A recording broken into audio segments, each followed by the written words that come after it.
Greetings and welcome to another edition of the Red Pill Diaries. I'm your host, Rashid, and let's just get into this show now. This is called Live Politics, War, and Economics. More dominoes, Western dominoes fall. I think that's the title of the show. I wanted to get into something real quick. I really wanted to get into something real quick. I was looking at something that took place that was a national security threat to the Russian Federation. Now, listen, we're going to be talking about Russia, China. Maybe we'll get a chance to talk about Africa, Latin America. We're definitely going to try to squeeze that in. We're going to talk about the U.S. and Europe and NATO, and we're going to in Asia. We're going to try to squeeze all that in. Okay, so bear with us as we try to get you this truth out and try to disseminate what is really going on. Now, there was a bomb explosion that rocked a bridge in Russia yesterday. It didn't make a lot of headlines in the West, but this has all the trademarks of a MI6 operation, even though Ukrainians were captured doing this. Russia says Ukrainians. I believe Russia captured a few Ukrainians, but I also believe they captured a few Western intelligence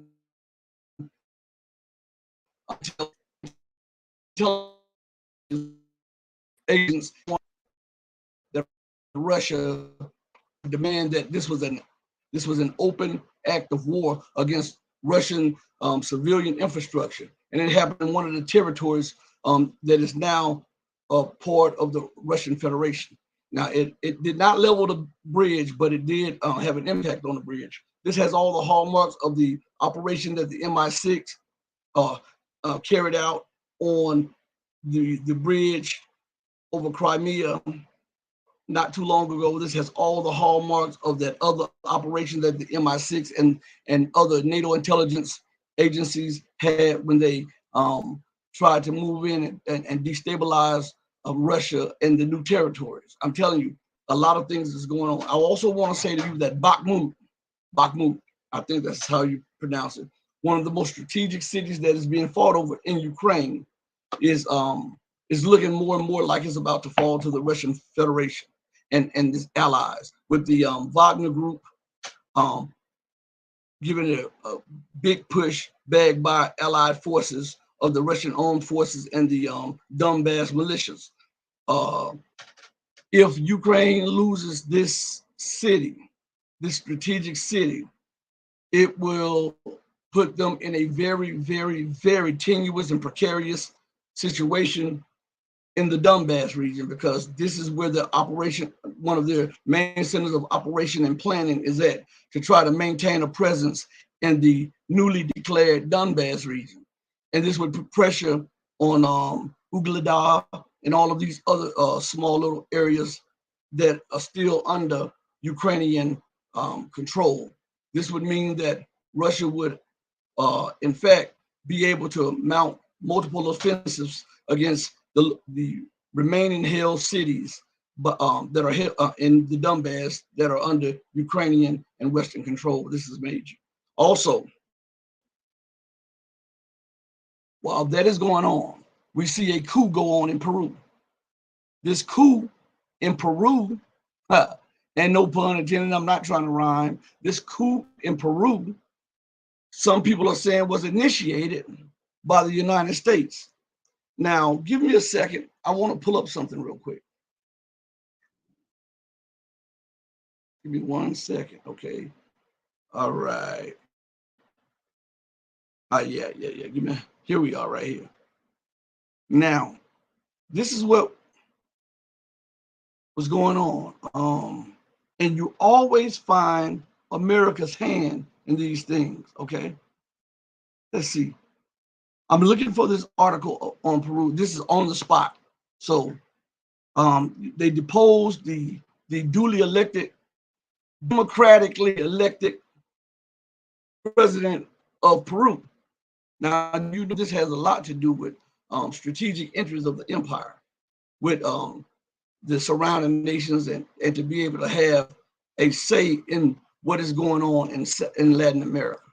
And also, America has her eyes on all of these untapped lithium and uranium and gold and silver mines that are across Latin America. Okay, this is exactly what took place in Bolivia.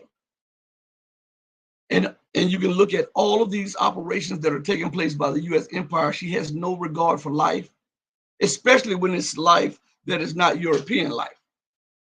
When it's a life that is not European life, she puts less value unless she can exploit that for her benefit. When you hear America talking about Muslim lives, or when you hear, well, I would not just say America, I would say America, Britain, and the Western world. When you hear them talking about the loss of Muslim lives, or the loss of Black lives, or brown lives, or red lives, or yellow lives, and even poor white lives, it is for exploitation.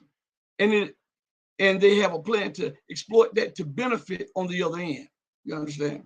America does not care. How in the world, on one hand, can you scream about the exploitation of from some other government about minorities when you do that here in your country, when Britain does that in her country, when the UK, I mean, when the EU does it in the bloc of nations?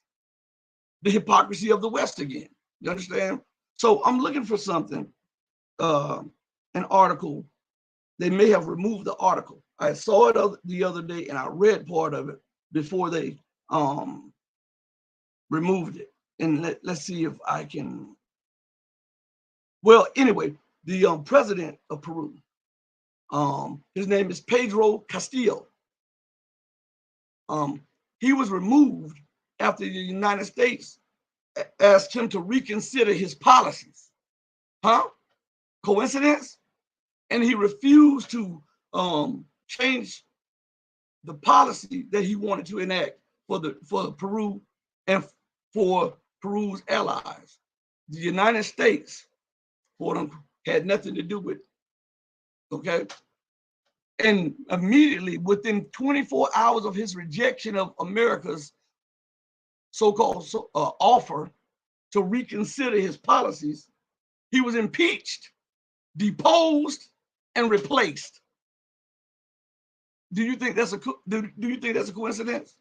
Also, I want you to look at this, because again, on this show we talk about insanity of the leaders and talk about the irrational, unsound judgment of politicians, especially in the West. Now, with America, I want you to think of this: with America under so much strain, militarily, economically, and politically, and with her allies not trusting her and her enemies wanting her removed from power globally, it would behoove her not to initiate coups in nations that could one day come back and bite her in the behind. You cannot stay king or queen of the global order, alienating every person on earth. America thinks she can. She thinks she can just dismiss the laws of other worlds. She has what we call extra U.S. judicial reach. She goes and she arrests citizens of other countries, and she charges them according to the laws that she makes, even though these people are not in America or are not from America and don't plan to come to America. She puts pressure on other governments to go and arrest citizens of other nations and hold them captive until she gets there, and then she transports them to America so that she can put them under U.S. jurisdiction. This is alienating the population of the planet Earth.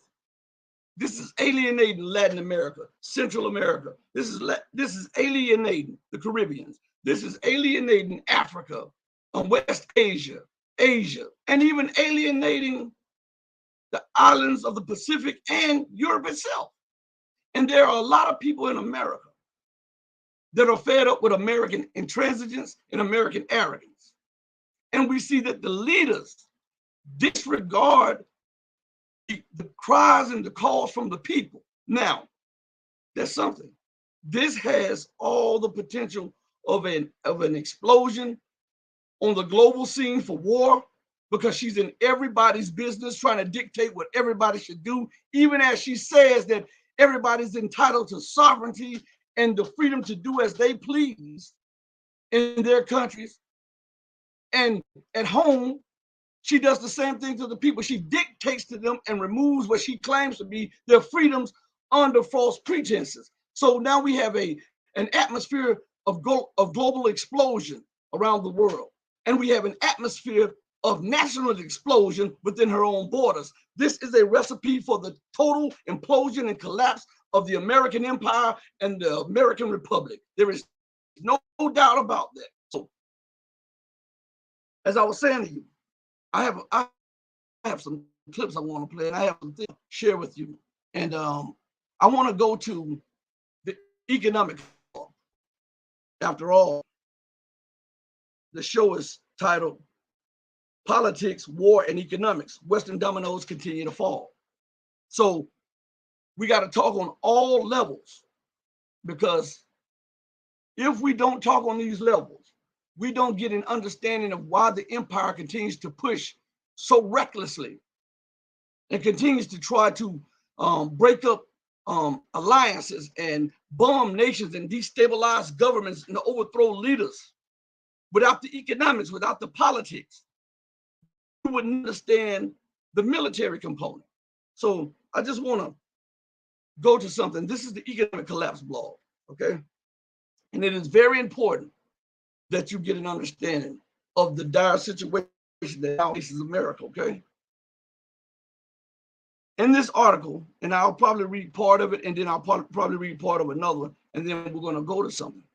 So for those of you who are listening, I know that you might get disconnected. I know that you might, the sound might go in and out, and I know I might get cut off for a second, but be patient and stay there, and just listen. Give me your ear for an hour or so.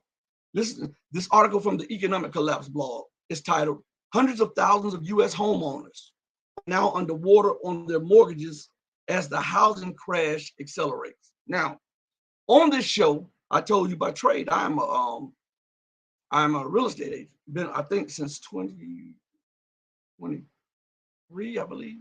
I mean, 2003, I believe. But check this out. I have been warning people about the exorbitant prices of houses and how this was unsustainable, especially when compared to the incomes of people and the true value of those homes. I knew that a bubble was being blown up again. I knew that the United States has this balloon and just continuing to blow and blow, and it is reaching the maximum of its stretching point. And when this thing pops, a lot of people will be underwater, wealth will be destroyed, because a lot of America's wealth of families. Oh, I see you in the booth. I'll bring you in a second. I see you in the booth. We have Rashid just came in the booth. So I'll bring him in a second. But as I was saying, a lot of America's and Americans' wealth is tied up and stored in housing, right? So people get second mortgages, people take loans out against their what is projected to be the value of the house and all of this stuff. Now, this does not just bode bad for the American populace. This bodes bad for the mortgage companies and lenders and the banks. So now you have a triple whammy when the housing market just spirals out of control. Michael Snyder writes this, and I'm not going to read the whole article, but I just want to put you in the mind frame of what's going on. Listen, the empire is collapsing, okay? She's trying her best to maintain her stability at home and abroad.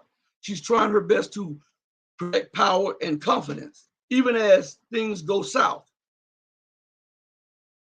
Well, here is another black swan that is signaling the decline and fall of the American empire. It says, here we go again. When the housing market crashed in 2008 and 2009, large numbers of U.S. homeowners ended up on more on their mortgages than their homes were worth. I've been telling you that, all right? It says, When the Federal Reserve started to aggressively hike interest rates earlier this year, I warned that it would happen again, and now that day has officially arrived. During the third quarter alone, U.S. homeowners lost an all-time record $1.3 trillion in equity as home values plummeted. And a new analysis conducted by Black Knight has found that approximately 450,000 of those homeowners are now underwater on their mortgages. See, this is a bad sign. This is a bad sign. It says, as the housing market continues to implode, the same words that I used when I was telling you, show after show. As the housing market continues to implode, marking a record drop in pending home sales last month amid canceled deals and price cuts, there are around 450,000 home buyers who owe more than their house is worth. Now, stop right there. Now, if you have an investment and you have everything on this investment, what do you think that you would do? You would walk away if that has been nothing but pain to the pockets. What would you do with that? You would walk away. Now, if you walk away from that home, right, you still have to have a place to stay. But the thing about it is now the mortgage companies and the banks have to deal with this. So now we have the people are unable to live it, afford their homes. Some of them will start walking away from it. We have an explosion of inventory that cannot be sold because of the market and because of the banks foreclosures or repossession of homes, a lost value of equity of home, a value, and a destruction of a whole class of people in their wealth standing. What do you think this is a recipe of? I'm asking you this. Let's go a little further. There are around 450,000 home buyers who owe more than their house is worth as of the end of the third quarter, according to a new analysis from Black Knight. Of those, around 60% or 270,000 bought their homes in the first 9 months of 2022. Wow. Look, not even a year has passed. This is what I'm telling you. Not even a year has passed. And 60% of them bought their home this year and are underwater on their mortgages. It goes further and says, in total, around 8% of mortgages taken out in 2022 are now marginally underwater, with another 20% having a low equity position. So wealth is being wiped out. You know, when you bought that home for $350,000 or $400,000, you go, oh yeah, I have equity in this home. This is for my kids, my family. And then a rude awakening take place when you look and have that reappraised, and that $350,000, $450,000 home that you are still responsible for paying is now worth a fraction of the $350,000 or $450,000. So now you're at a deficit. The home is now reduced to $200,000, but you're still on the hook for paying that $350,000 to $400,000. Man, I'm telling you, this does not bode well for the American people. This means, listen, they don't like to say it in these terms, but I'm going to tell it to you in these terms. This is absolutely wealth destruction. That's what it is. It's like playing the stock market. You know, you get in on the stock, it rises, and you, oh man, I'm getting this and I'm getting this. And then before you know it, you've invested $10,000, $20,000, $30,000 on this stock. And you say, yeah, all of the pundits say this, this, and this. And then before you know it, boom, you have lost $10,000, $20,000, $30,000. It's time to walk away. But this is a symptom of the sickness. This is what I'm trying to get at. This is a symptom of the sickness of America. This is a symptom of the sickness of capitalism. And this does not bode well for the American public. You have record high credit card debt for the people. You have record high defaulting on homes and the market. What I was just reading about the market crashing in housing. You have record defaults on used and new car loans, right? You have banks closing at an unheard of rate or shutting down branches. You have stores consolidating and closing down this, and this, and this. All while the American stock market is skyrocketing, right? What it is, as Rashid like to play, let's say 3-card money, or having that P, having you think that the P is under one of these 3 cups when the people, the power that be has the P in their hand or in their back pocket. You're searching for some relief. They've taken your money and the P, and you're standing up there looking like a buster, like a mark. This is what's going on. And when this stuff explodes, all of these things, all of these key indicators point towards something, along with the civil strife and the anger with the citizens against government, along with the cultural divide, the growing racial divide, the growing economic divide. This is a recipe, again, for the implosion of America and civil insurrection and war. I'm gonna bring Rashid in just a second.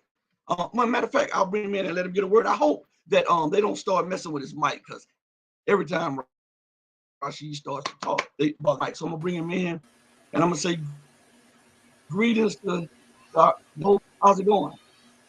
Peace. Can you hear me? Can you hear me? Yeah, I hear you well. What say you on this matter of economic insolvency and economic malfeasance on the part of the powers that be? When you was talking, I was thinking about, see, I'm in Southern California, and $300,000 to $400,000 will get you something where the rats are at, down in the deep blue.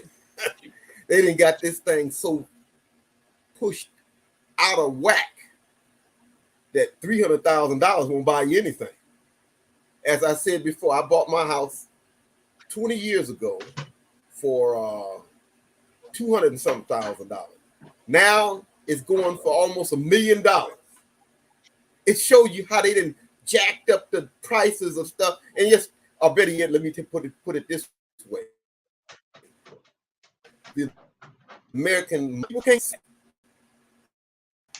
they can't see that the money really ain't worth nothing. Right.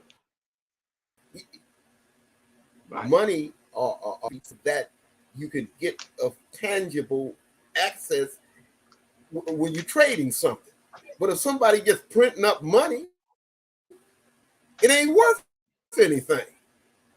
That's right. If any or commodities or something backing it, it's just like having monopoly money. You know, you can print up as much monopoly money as you want. Matter of fact, in today's system, they just go on a computer and punch on the computer and say, okay, you want $1 trillion? Yeah. You go and punch it on there, hit there and say, okay, you got $1 trillion. That's all it is. It's worth nothing. And the rest of the world and wised up to his, as we say, his con game, his 3-card Molly scheme. The rest of the world and wised up. And now they're ready to get off that merry-go-round. What are they setting up for? If you don't have commodities or you don't have gold or something of assets, then we don't get money. And it's the reason why the empire. And brother Rashid always say he once had the peso, right? Everybody looked down on the peso. Is what, $4 or $5 million of peso. Well, when this thing collapsed, the peso will be the strong currency, and the American dollar will be looking up at it saying, "Man, they sure strong over there in Mexico." America done printed up yeah. so much money that they can never claim or get their monetary stuff into get it right the way it once was. It's just out of whack. So like $300,000-$400,000. Yeah. Out here they got people paying $5,000 for rent. $5,000 to $3,000. Poor people that don't have anything.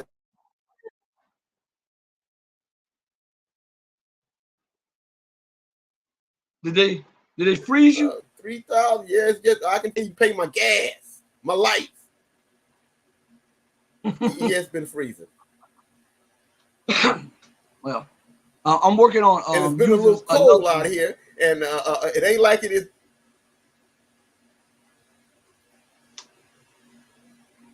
So you're working on using another stream system? Yeah. But go ahead, finish your thought. You know, there's a delay in what we say about. I don't know why they do this now. There's a delay in what we say about 3 to 5 seconds. So I don't know why they do that now, but they do it. Go ahead. But like I said, it's the system, which is money and it's so bad that it has to collapse. And what the people don't understand, that what they're living now is going to soon disappear, and hard times will hit America. Yeah. Now, I want to say something. I'm pulling up something real quick while Rashid is talking, and let's see real quick. I want to go to something because this has everything to do with the geopolitical situation and the economic situation and the tensions that you see between the global powers and stuff. Okay, give me a sec. Let's see if that'll come up. Yeah, that'll come up right here. Okay, so now here we go, and you see how this is connected. Okay, we see at home the economic situation becoming more and more dire. It is by the day, and you don't have to take my word for it. All you have to do is go to the store and look at the packaging. You'll see that you're paying more for less, and then they try to make you believe that you're getting better quality, when in reality you're getting less, and you're getting inferior quality of goods. And if the store even has them at all, because now if you go shopping, you have to go to 2-3 different stores to get some of the stuff that you used to get at one store. So that lets you know the situation with the shipping and the situation with the stocking. There's a big divide there. The shelves of the stores are not being filled like they once were. So that tells us that something is going on behind the scenes. Something big and major is going on behind the scenes. I remember when they were talking about everything was good and what was going on. Good brother Rashid, he sent me a picture because he was out at the port, and he's out at the port, and he sent me a picture. And as far as I can see, there were ships out there that had not come, that had not been unloaded. As far as I can see, this is to show you that something is breaking down behind the scene that they are not telling you. You know, but I want to get to something because this has everything to do. And if you see smoke coming across the screen a little bit, this is my incense. I like to put me sage and knock champa sometimes for a good energy vibe. So you got to ignore that. But I want to get to something. Here, there's an article titled "China Ignoring West Russian Oil Price Cap." Now, this is very important. Most of you don't pay attention to this. The United States, Great Britain, and Europe are trying to regulate the oil of Russia and how much Russia can sell its oil for. Listen to me good. Again, we go back to something I tell you. Now, just imagine. I want you to see how ludicrous this idea is and how unacceptable this idea would be for anybody else. And America thinks that a global superpower, or two global superpowers, will accept this. Okay, I'm going to give you something that'll hit home so that you can see the reality of the situation. Okay, say for instance you have cable. Down here we have Cox cable. Okay. And I think Xfinity and something else I forgot, but Cox Cable dominates. Okay, and then you have what used to be Gulf Power, but I think it's called Florida Power and Lights now. Okay, I think that's what it's called. I'm not sure. I got to read my bill. Um, but and then you have and these are these are almost monopoly. I know the power company is a monopoly, and you're not supposed to have monopolies, but the power company is a monopoly. Now just imagine you going into your power company or your telephone company or your cable or internet provider, and then telling them, listen, I know that I get my internet from you or my cable from you, or I get my power from you, or I get the water from you, or I get something else from you. But this is what I'm going to pay you. This is what I'm willing to pay you for your goods. And if you don't sell it to me at this price, then I'm going to talk to other people. And then even if they don't want to join in, I'll sanction them too. And we're going to sanction you, and we won't allow you to sell your power, your water, your internet, your cable. Think about how the people in the power and cable and water places would be looking at you. Now, these are things that you need. They're vital to your interests. And they have this so-called commodity that you need. And you're trying how to price their commodities that you don't possess, but it's vital to your livelihood. Well, this is the same thing that the US, the UK, and the EU are trying to do with Russia. But it's not just an attack and an assault on Russia. See, they use that as trying to keep Russia in check for its belligerence against Ukraine. That's the talk. But what it is, they're trying to control. Now, these are the people who need it. Now, I just want you to look at it. These are the people who need the product. These are the people who need the commodity.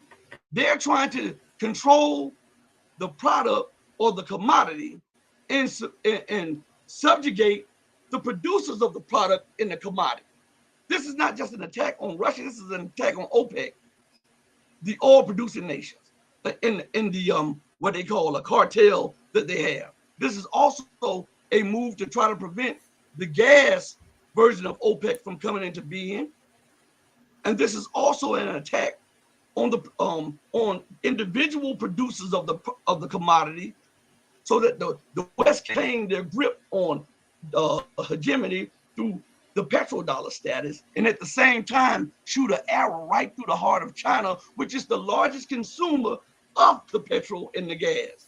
So if I can price your commodity in my currency, and I can tell you that this is the price, and everybody got to accept this in my currency, guess what? Then everybody is beholden to me, because all I have to do is render the currency that you have that is mine as null and void, sanction. That means I'm stealing your commodities, and I'm keeping everybody else from being able to buy your commodities unless they go through what I say. This is the mind of the US, the UK, and the EU. Europe has little to no resources, and they're trying to demand. Now, Russia accounts for 44% of all the gas of the European Union and about 20% of all the oil. And Europe, which has little to no oil and gas, is trying to strong arm Russia into discounting their product that is vital for European industry and the European economy. Absolutely insane. Go ahead. Also, if they can pull this off on Russia, they can pull it off on all the other oil producing countries, right? If I can say a 20 barrel and go.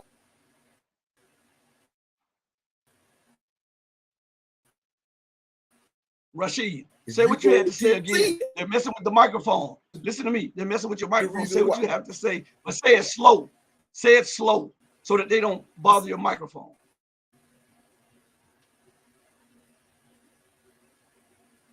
Also, what they're doing is they're trying to do this to the other countries. If they can successfully pull this off on Russia, then they can do it to all the other oil producing countries.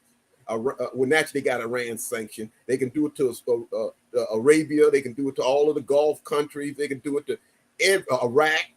Everybody over there, if they can dictate what their price of oil should be, then it's better than having them actually being in control of those countries, because nobody can sell oil other than what you want it to. It is a brilliant move, but it's out of season. Nobody is going. It's like you said. You go to the supermarket and get you a dozen of eggs and some groceries and stuff, and the bill comes up to be whatever he say, $65, right?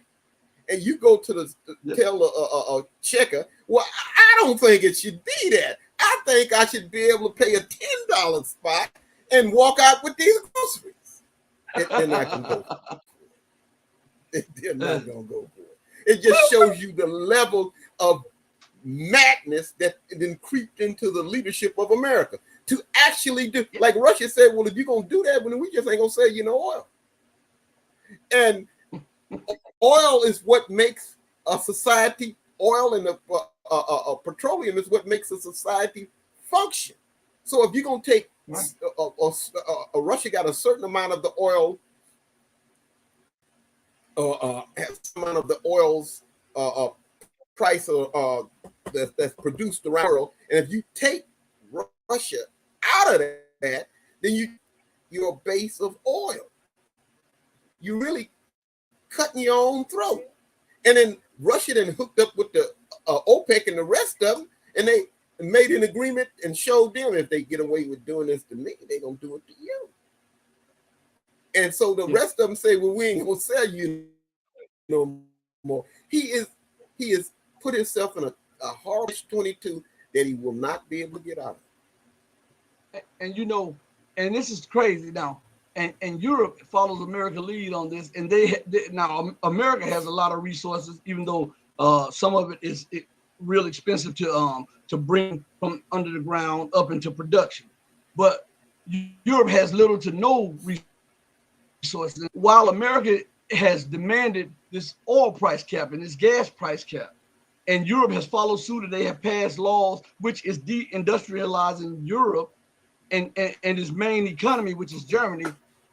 There's a report out stating that the United States has doubled or even quadrupled her purchases of Russian oil and gave an exemption to the U.S. companies that are purchasing the oil, while Europe is under the gun for purchasing the oil and the gas. And check this out.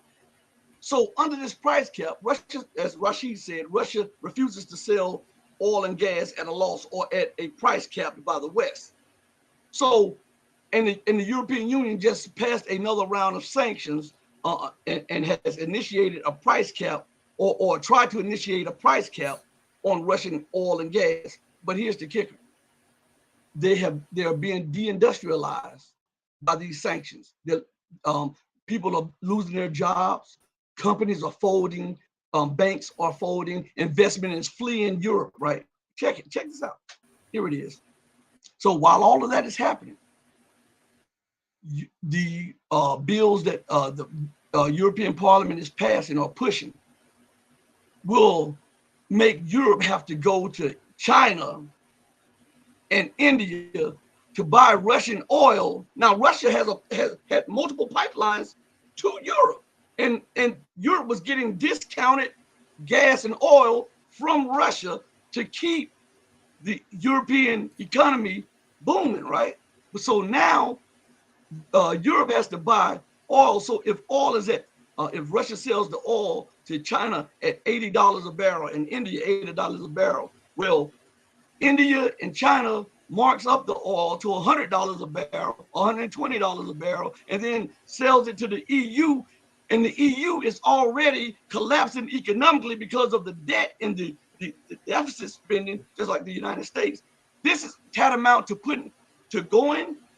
getting a gun putting all bullets in all chambers and saying that you're going to play Russian roulette and put it up to your head and pulling the trigger.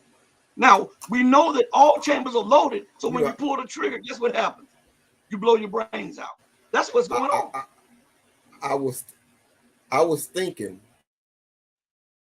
that what's getting done to what's happening to them is what they've been doing to all the other little people, marking up the prices. Now it's happening to the big man, right? Yes. He getting the position to get used by his system. And that's and in this article, how the world China is has turned, hasn't it? Hey, and it does it so quickly that most people don't even recognize it. But listen, it says China is ignoring the Western oil price cap. Now, again, let's go back to something. China is the largest purchaser of oil and gas.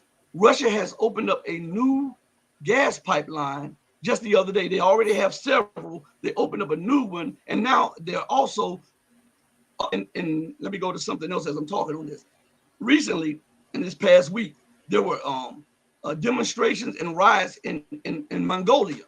Mongolia is a huge nation that is sandwiched in between parts of China and Russia. And the people were demanding that a deal be struck down that was signed with China. Didn't it sound like the same thing that took place in Kyrgyzstan and Kazakhstan and all of these other stands once they and Pakistan, once they signed these deals with China, the United States, because they have these organizations there supposedly helping aid NGOs, as they and call all of these are CIA for to find people who are dissatisfied with certain things, and then they grow them and grow their organization. So at the drop of a dime, the United States or Great Britain snaps their finger, and then protest spreads just like in Iran. But check this out. Here's the thing, and it goes to this oil and this gas thing. The reason there was a lot of protests in Mongolia, and the reason the United States, she was trying not to show it, but she had to, because China had not only just signed a deal, but right after signing a deal with Mongolia for China to mine some natural resources there and to pump money into the Mongolian economy and produce jobs.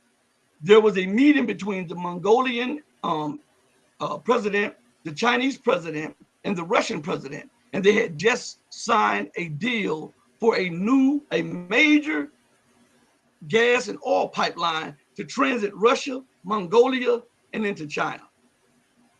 And this right here was unacceptable by the European Union, the UK, and the US, because they know that Russia is redirecting and its oil and its trade eastward. And without Russian gas and without Russian oil, the European economy comes almost to a halt. And America and the UK and the EU knows they're playing geopolitical games. But in this article, and I'm going to get to some clips here. In this article, it says trading crude above the $60 limit set by Western countries could mean Moscow is covering freight and insurance expenses. Russia's ESPO crude from the Far East is being sold above Western imposed $60 sanctions. Now, what's important, I'm going to finish reading a little bit of that. But I go back to what Rashid said. Just imagine going into Walmart and, you get you these TVs or whatever. I know that's what a lot of people get, those big TVs, okay? The TV is $700.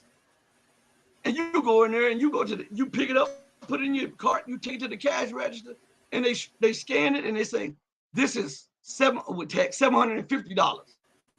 You say, oh, you get your wallet out and you drop them $100 and this is what I'm going to pay for it, and you walk out the door. How far do you think you will get with that television? This is what America is trying to do to Russia and China and the rest of the world. But they don't see it like that because their minds have been altered, and and they are inebriated on the power and the influence and the wealth that they used to have. They have not come to terms and come to grips with the reality and the situation of today. And in this new reality does not have a unipolar world run by America with her junior partner, the UK, and her minor partner, the EU. Things are changing quickly. Go ahead and say something, then I'll finish reading.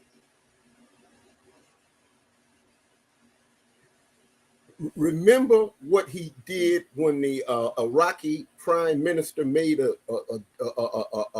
oil deal with China, and Trump say to the prime minister, if you don't cut off that oil trade deal with China, all of a sudden you're gonna find a lot of trouble happening in your country. Mm-hmm. You'll find people shooting at policemen on the top of a high-rise building.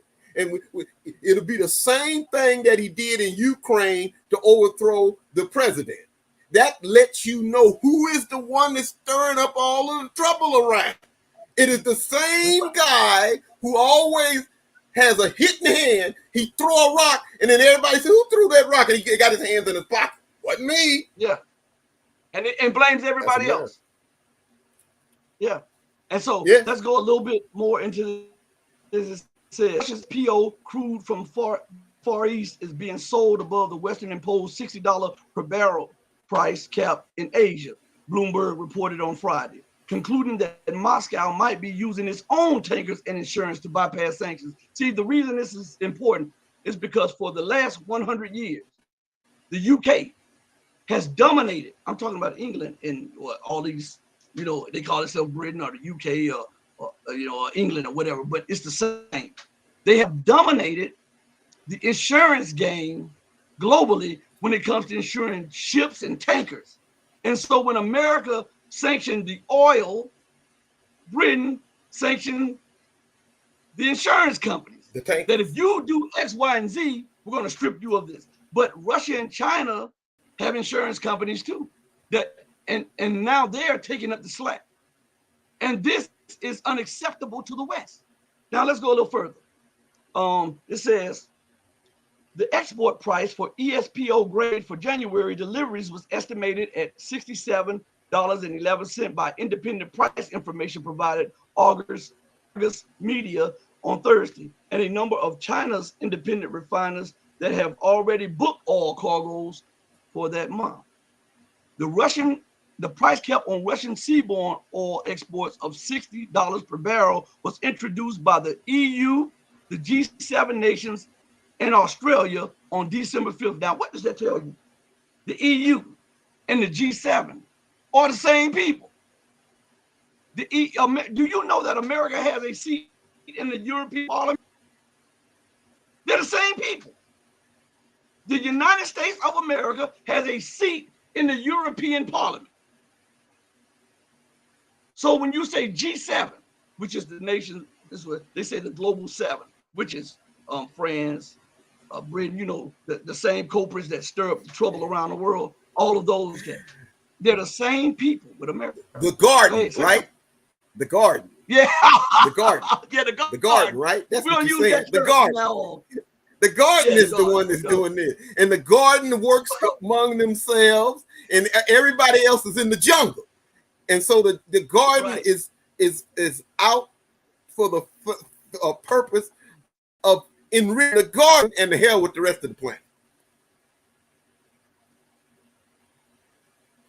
This is to the world. But listen, now I did that for a reason. Because if China does not participate, and they've already said this, the European Union and the US have already said that if they needed to try to strong arm India and China, and if these two don't go along with it, because they are two of the largest consumers of this oil and gas from Russia, if they don't go along with it, the oil cap implodes. So you have India saying that they're going to buy the oil regardless, and you have China buying the oil regardless. So what does that mean by you just saying that you passed the law? You've already said that without these two as the linchpins, that the law is null and void. So all you're doing is putting more pressure, unwanted pressure by the citizens of your nations on your nation and your economy. I mean, it is absolutely mind-boggling that the people, the average person, cannot see or cannot discern what is going on the global scale and how it blows back and affects you domestically. You know, because as Rashid said, oil is the engine to the economies around the world. Gas is the engine to the fuel to the engines of the economies around the world. If the oil and gas balloons, guess what? Production costs balloon. That means you're going to have to cut back on something. So that means you're going to go into a deficit on something. And yet, these people still believe that the people in Washington, in London, and Brussels have their best interests at heart because they've been brainwashed into the system, and they actually love their system. You hear them, they might say, well, America's wrong, but you don't see them making moves. Well, you see some people, but you don't see the majority of the people of America or the majority of the people in the Western world making moves to affect change. You don't see that. They go hook, line, and sinker, and they submit to the empire. And that's what they're hoping China and Russia and Iran and Venezuela will do. Now, it is something, since I said Venezuela, let's go back to something. Isn't it something that they tried to assassinate Maduro, the duly elected president? They tried to delegitimize his presidency and try to install their person who was schooled in the U.S. and financed in the U.S. They tried to on a day when they were having a public speaking with the Venezuelan president. They tried to assassinate him with a drone strike in Venezuela. They sanctioned him. They stole Great Britain and the United States stole all the gold of Venezuela. They would not. They tried to break Venezuela's economy and sanction the oil companies and sanction all companies that were searching for oil, because believe it or not, according to a lot of people think that it's Saudi Arabia that has the largest oil reserves in the world, but proven oil reserves is Venezuela. They have the largest proven oil reserves in the world. Now check this out. After America sanctions Russia and the EU sanctions Russia, America all of a sudden tucks tail and say, hey, if you allow us to do it, if you allow us to let Exxon come back in here and do a deal with you, then we'll remove some of the sanctions and we'll give you some of the billions, the tens of the billions of dollars that we held in our banks that we owe you. Because whether you know it or not, all of those stole. Yeah. So those sitcoms, those Tom Thumbs that you go to, that all comes from Venezuela. And America is very dependent on that because it's easily refined. And America's refining capacity is geared toward oil like that in Venezuela. And now they're trying to strike up a deal with the president that they tried to depose, unseat, and assassinate because of policies that they're enacting in the East. And Venezuela is now an observer to the BRICS nations, the BRICS Bank, and the global South. And America thinks that she can pry Venezuela away from China and Russia. Do you see the madness in the policies of America, Great Britain? Go ahead. Remember, they done already sanctioned Iranian oil. Now they didn't sanction oil. They didn't sanction Venezuela. They keep going down. Pretty soon ain't gonna be nobody to sell them any oil. Right. So now look. Now all of this builds up to, we're talking about China, Venezuela, Russia, all of this stuff. See, this has a direct effect on food prices at home. This has a direct effect on heating prices at home. This has a direct effect on what we call shipping and distribution, which means that they affect every area of your life. The policies that they're enacting against these nations are affecting every area of your life. Yet they try to minimize it and try to keep you ignorant to their policies and what their policies are bringing oh, inflation is just a small amount. We'll keep it under control. We'll do this. They don't tell you that the inflation is a hidden tax because it eats. And the more that they pressure these commodity producing nations, the more it eats away at the value of the dollar, which means that you have to take more dollars to purchase a smaller amount of goods. Do you understand? Are you understanding what is taking place here? Okay, let's go to something. So there was a trip in the recent days, by President Xi Jinping of China. And he went to the Middle East and he struck up, I think, $25 billion worth of deals. It could have been more. $25 billion worth of deals with Arabia. And for investment in alternative energy like solar power, because China is the solar power capital of the world. They produce mostly all of the solar panels, solar power kits, everything. And China has said that, listen, we need to do away with the dollar in our trade. Since we are the largest buyers of your product, we would like to remove the middleman, which is America. And we would like for you to do more when you sell us your product. We would like to buy it in our currency or in BRICS currency, the new BRICS currency or whatever. So the leadership of Arabia was very receptive to that, because whether you know this or not, they have already been selling a certain amount of oil to China yuan or renminbi. So if you hear me say renminbi, it's the same thing as the Chinese yuan. China has two names for its currency, just like we say the dollar and the greenback or whatever. China has the yuan. So in this meeting, and I'm going to read some of it.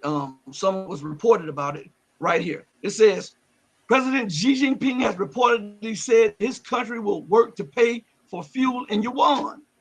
Beijing will work to make energy purchases in yuan instead of the US dollar, signaling another step towards shifting further away from the greenback. You see how they use the dollar and the greenback? This is what I'm telling you. It says, China's President Xi Jinping has told Gulf Arab leaders, as cited by Reuters. Now check this out. He didn't just tell of Arabia, he told the Gulf Arab leaders that, listen, we're planning on doing a lot of investment with you. And we have a win-win situation where we're not hypocritical. We don't demand that you do this over here and then do this over there. We don't demand that we don't get in your internal affairs or anything. What we're saying is a win-win. You have the commodities that we want. I know you're tired of America dictating to you this and holding your assets as ransom. So what we'll do is allow you to trade your currency, your commodities in yuan. And so we have gold, we have silver, and we are the factory of the world. So this is as good as gold to you. And we will invest in high technology sectors and everything else. We'll build up infrastructure. We'll give you high-speed trains, all of this stuff. And we'll let you buy our new big Boeing-like thing that some say rival Boeing and are better than Boeing airplanes. We'll give you all of this stuff with no strings attached. All we want to do is purchase our commodities and our currency. And it says that the Gulf Arab states were receptive to that. Now, what do you think that means? I mean, you think America is going to just willingly allow for that to take place? So we see a buildup of frustration and tension, and now you're seeing. Go ahead. It's like, say your thoughts. It's like somebody, you're the king in a throne, right? And another throne right next to you. Then you look and say, "What? A new king is coming in town," and that means war. Yeah, that means war. And it goes and it further says, America says, once again, you cannot expand this writing.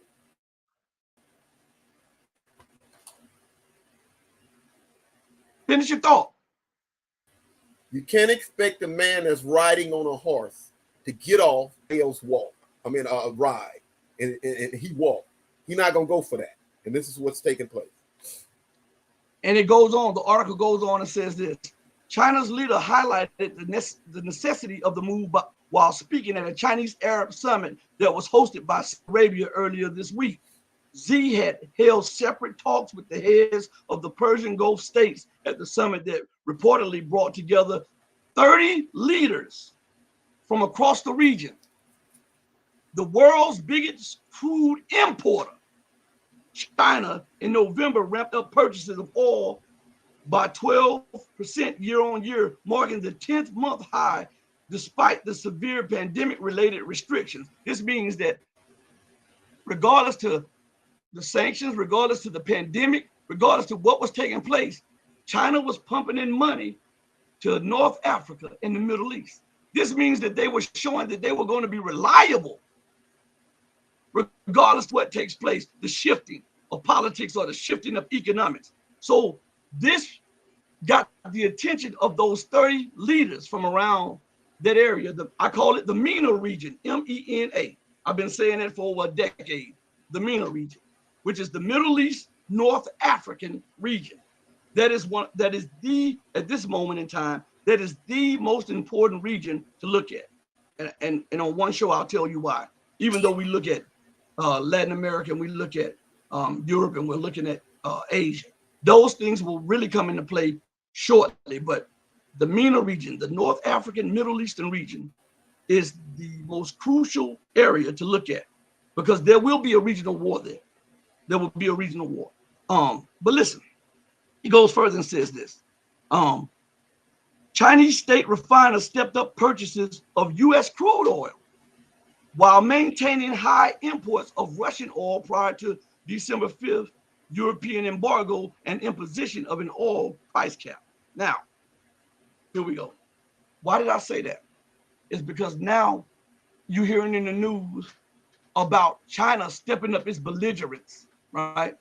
And the dictator Xi. Now, the United States is sanctioning China. Matter of fact, let me see if I can find it. Dentist. Yes. Well, here it is right here. The United States is sanctioning China over foolishness. Man, I'm telling you. Notice every time somebody tries to break free of dollar hegemony, they become dictators, tyrants, brutal leaders, commit genocide. They're a threat to their own people. They're a threat to the world. This is the line of talking that the MSM and the U.S. and the Western world have you to believe. They don't tell you straight out is that these nations are trying to shun the dollar, which means shunning American power. Because the dollar is the life's blood to not only the American economy, but the dollar is the life's blood to the Western world order. And these nations are moving to cut off that. And if they cut the dollar off, the military bases around the globe has to shut down. America's escapades around the world have to stop. America's destabilization programs will be in dire need of funding, right? This, in the mind of a lunatic, is unacceptable, right? But in the mind of rational people, this is just the natural course of things, all right? So I want to show you something. We're talking on these lines. Like I said, we want to connect the dots so that you can understand what is going on, all right? So here we are. U.S. sanctions China right here. I'm trying to see what date it was. And look right here. It says China is ignoring U.S. and West oil price cap, just like the other article I read. And it's I'm trying to find the exact article. I have one right here, but I want to find the exact article where the U.S. Well, I'm not going to look for it. I'm just going to read part of this. While you looking, why would China say that again? Why would China go along with this? Why would China go along with this scheme that America? It hurts China's best interest. Same thing with all India. All of it needs oil. So why would you go along with the master, the great white father of Europe and America, when it's all they're gonna do is hurt you and your citizens? They would be fools to go along with that stuff. Yeah. Now, check this out. The United States just sanctioned China. Again, I have to do this sometimes because I'm saying to myself, these people are absolute berserkers. Look up the term berserker, and you'll understand what I'm talking about. These people in power are absolute berserkers. They are insane. They have an insatiable appetite for power, for war, for profit, and they will choose that over lives and security at any day. And if you look at most people that come into government power, these are people who were nerds, or most of them, who were bullied, or who felt left out. And so as they get, their psyche is messed up. You understand? And if you look at these people, these are the first ones who are willing to take a nation to war. Don't have no children fighting in the wars, right? But they call them chicken hawks. Yeah, patriotic. Look at the neocons from under George Bush. Half of them ran from being drafted in the Vietnam War. The other ones got into college so they wouldn't have to go to war. Yes. Even Dick Cheney's women deferments said he had something. He was too busy to go to war. But now, he want to send you left and right all over the place. He's sending Americans all over the place. But when it was his time to do it, he was hiding in the closet, up under the bed. And they had, listen, war was not beneficial for them. But now that these people have ascended to power, and the war does not directly affect their lives, only in the way of profit, because the same company, Northrop Grumman, Boeing, General Electric, Westinghouse, all of these companies make tens of billions of dollars of war material. Halliburton, all of these. Don't forget, and Johnson & Johnson. Halliburton was Dick. It was nothing. Yes. So. And then after the war, again, it made hundreds of billions of dollars. Yeah. Yep. I said, and look at. Yeah, that's how it became a Fortune 500 country of war.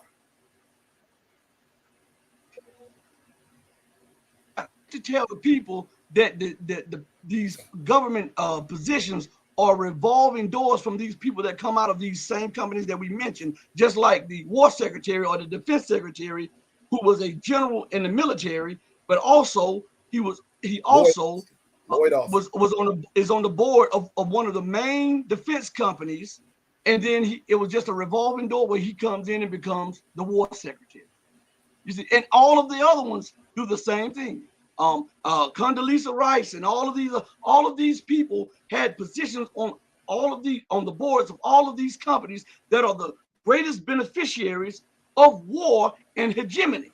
So I want to get to something, okay? And I see the chat. I'm going to go into the chat in just a second when we play this clip, and I'll highlight some of the stuff that you're saying, and then I'll talk back to you in the chat. Let me read this right here. It says, Beijing urged Washington to drop the penalties and stop acting like a world policeman. China has condemned a new round of U.S. sanctions targeting officials for alleged rights abuses in the Tibet region, saying that the illegal penalties are merely an excuse to meddle in Beijing's internal affairs. Now, stop right there. America is sanctioning China. Again, let's go back to this.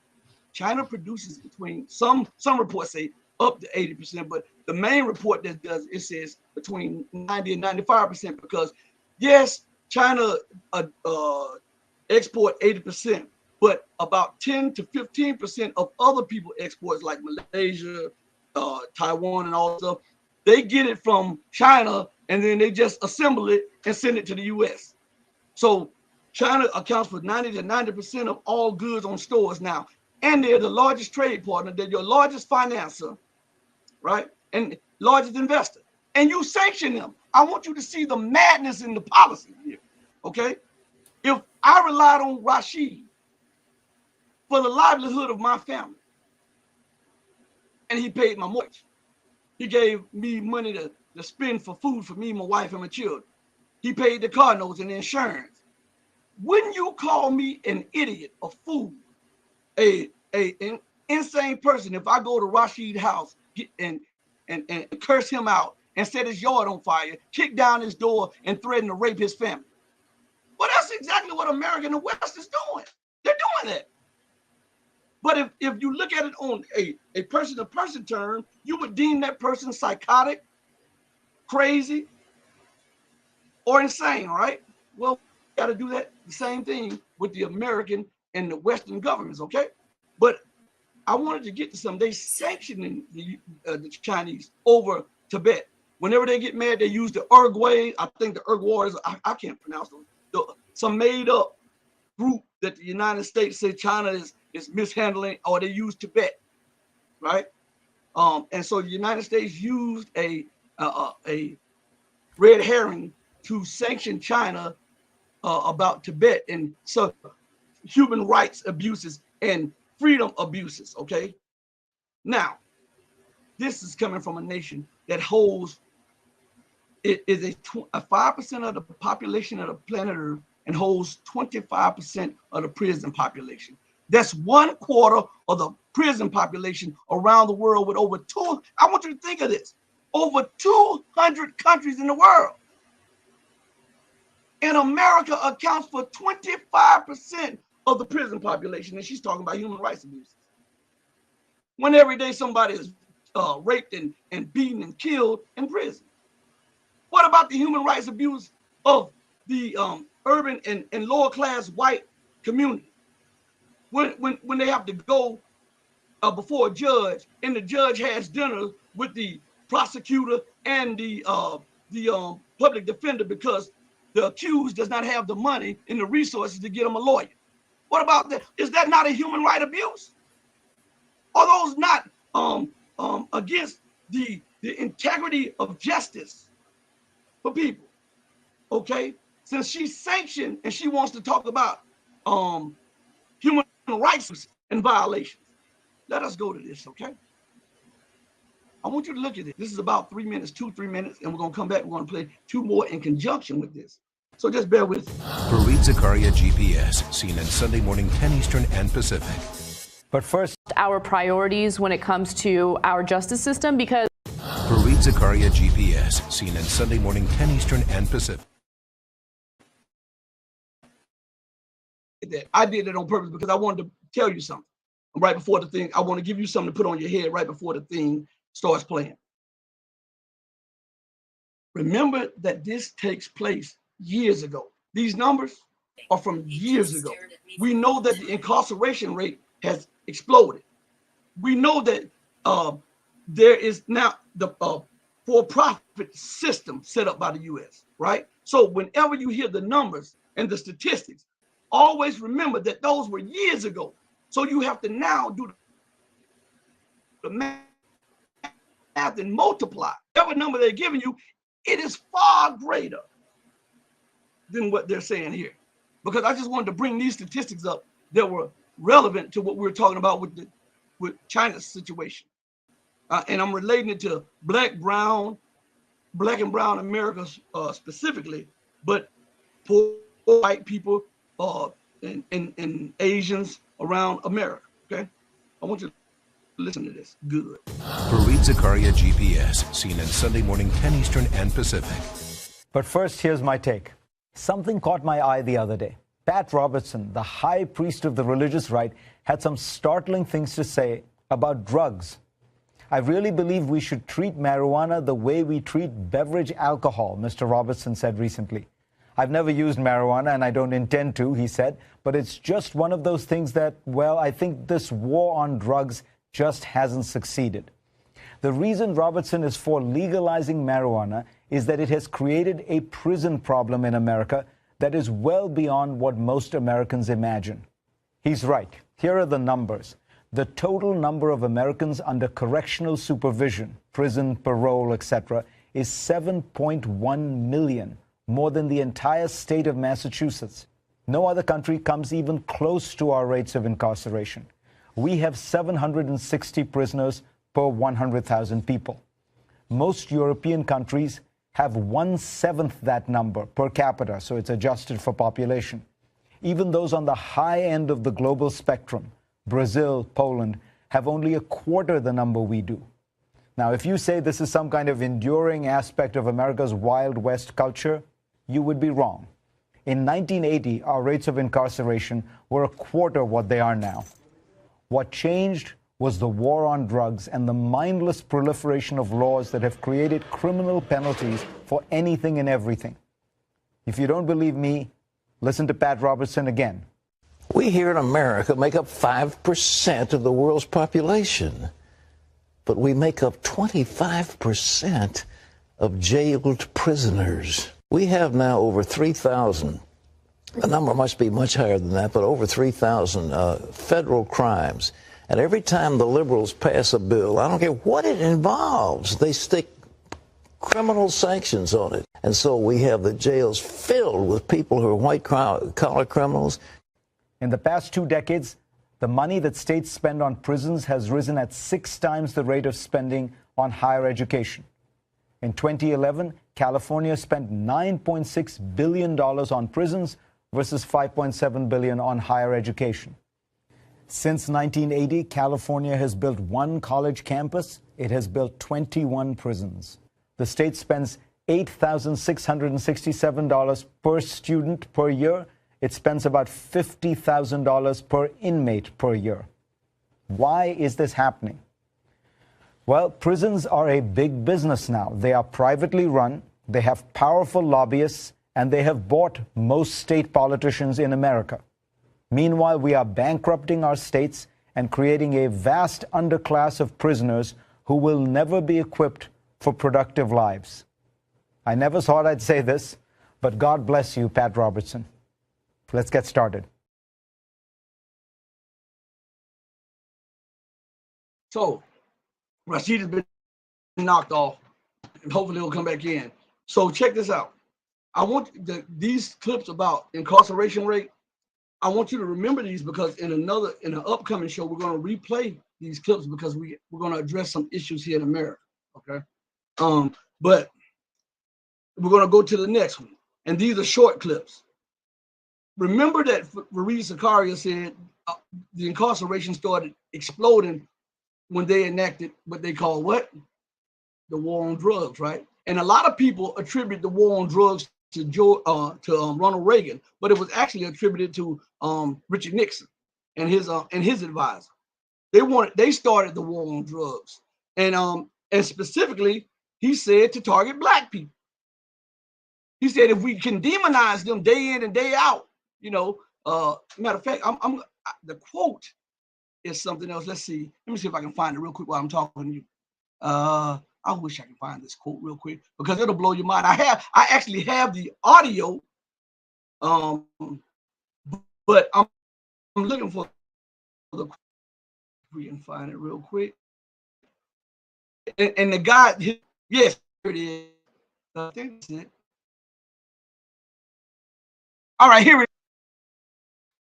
Count the quote. Now, this guy on Ehrlichman, I think that's what his name, his advisor. He and Richard Nixon were talking, and Ehrlichman later on, after the release of some of the White House tapes, through the Freedom of Information Act, years later, you find these things out. But it says, let me read something. Business Insider. Long wrote that Ehrlichman, following his very public scrutiny and conviction, had little left to protect truth. This was really about, he's talking about this war on drugs. All right, this is what Ehrlichman is talking about. Ehrlichman asked, referring to the war on drugs. And this is a quote. Okay. Ehrlichman says, the Nixon campaign in 1968 and the Nixon White House after that had 2 enemies. Listen to me good.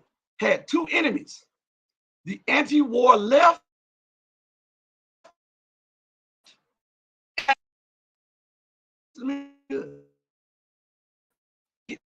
illegal to be either against war or black, but by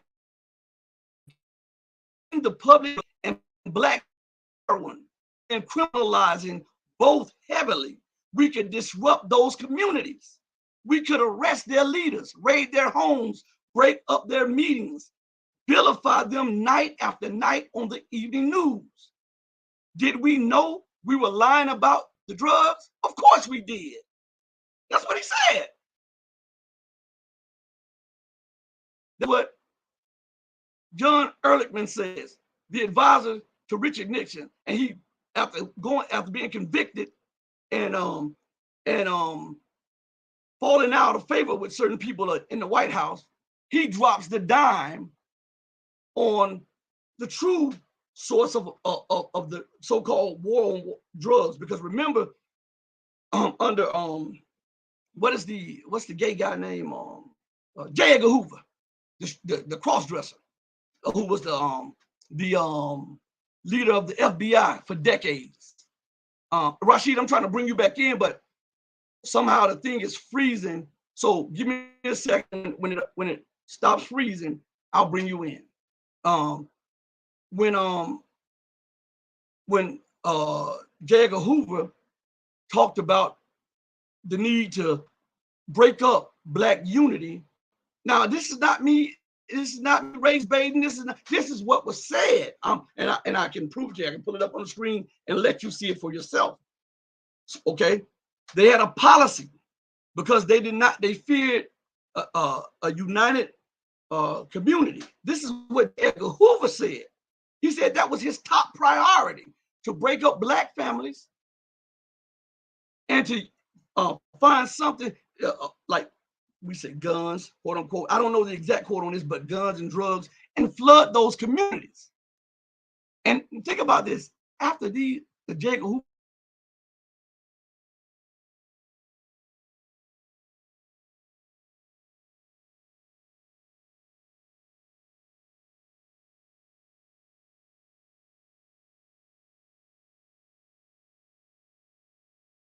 said that,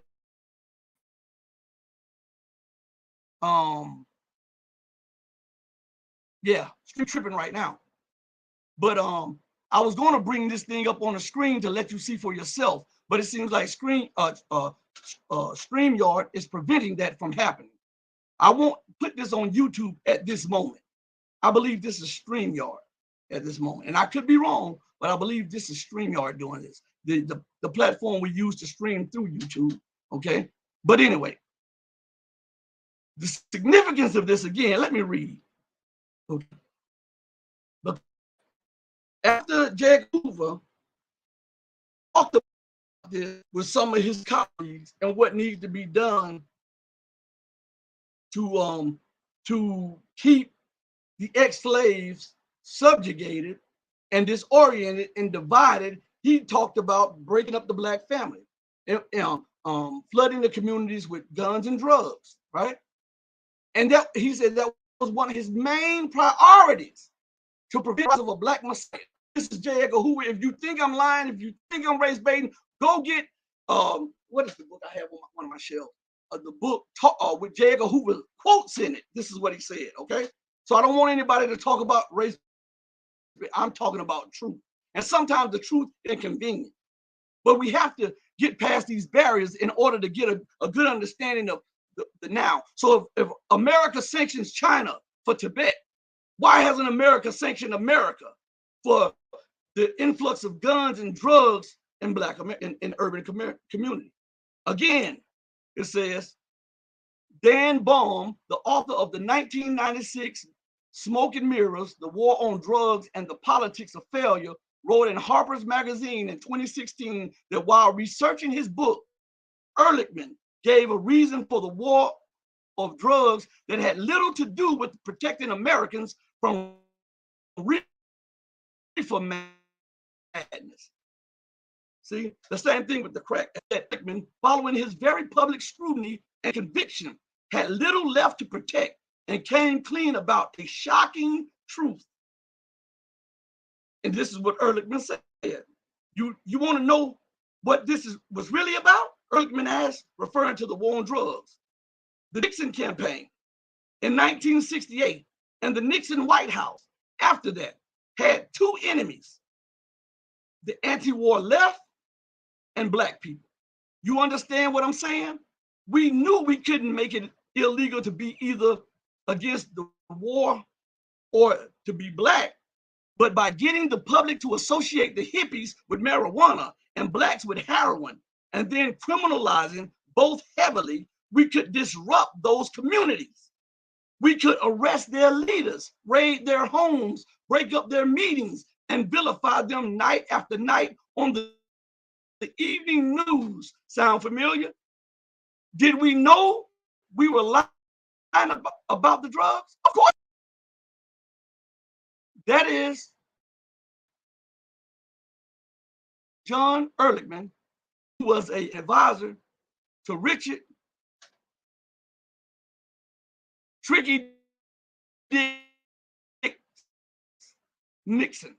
All right, and it's amazing. Now I'm going to add some of your comments in the chat to the screen shortly after these two short clips that I'm about to play are played. Okay, so now let us go to this our priorities when it comes to our justice system, because, you know, of course there's the element of punishment, but then there's supposed to be that element of rehabilitation, but we've completely abandoned that notion. Now we focus primarily on keeping them in a cell, in a lot of cases abusing these people to the point where they do become hardened criminals after they've been incarcerated for a nonviolent crime. Now if you break it down by race, the numbers are even more shocking and jarring. So 1 in 35 are under some form of correctional supervision.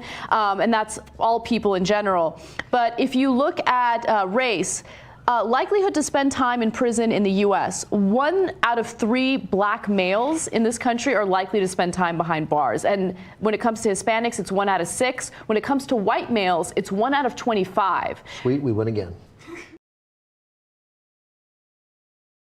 See, you already said we win again. He was being facetious about it. He said, see, we win again.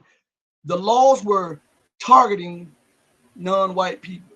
This is not being made up. And what I'm saying is the hypocrisy of America to target China for so-called human rights abuses when her stated policy was to attack a so-called minority group that is supposed to be considered American. So to delegitimize black Americans, what do they do? They say blacks, right? And then they put a stigma behind it, and then they justify going into the communities, raiding them and doing this, and then there's an influx of guns and with no jobs. And then you see the music industry, well, of late, because back in the early 80s, the rap music was not talking about pow pow, shoot 'em up or whatever like that. But now it is geared towards materialism, drugs, guns, womanizing, and seeing who has the most money. And then you see the movies, which are just as bad. Arnold Schwarzenegger's movies were just as bad as the rap music and stuff like that. But when we look at it, who controls the music industry? And then when you look at it, who controls the movie industry? And then so you have to say this was a concerted, unified effort to do what they're doing, because now there's killing, but this is the ramification of the policies of America when they flooded those communities with drugs, prevented them from getting good jobs and good educations, broke up family, broke up now they're these people children are being born without fathers. That is a byproduct of the American policy, a concerted effort to do that. You just heard what I read from Richard Nixon's own advisor. So you don't blame the victim, you got to blame the people who, the assault, the person who did the assault. This gets left out of the conversation because nobody wants to be caught with it on their hand, with the eggs on their hand. everybody wants to blame everybody else and don't want to take responsibility for American policy and American politics. And this goes to the core of America. This is what's eating up and making America rotten to the core, because they don't want to address the hard-hitting issue, because they fear that they may alienate some group over here or some group over there. As we always point out on this show, why is it? And I'm not condemning those people who bag Jan 6 movement, but they call them the Jan 6 movement, right? I'm not bashing them. But why is it that they're called patriots and a movement for liberty? And they went into even if somebody let them in the Congress building, they went in there.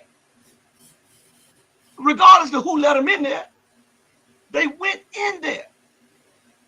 Held people,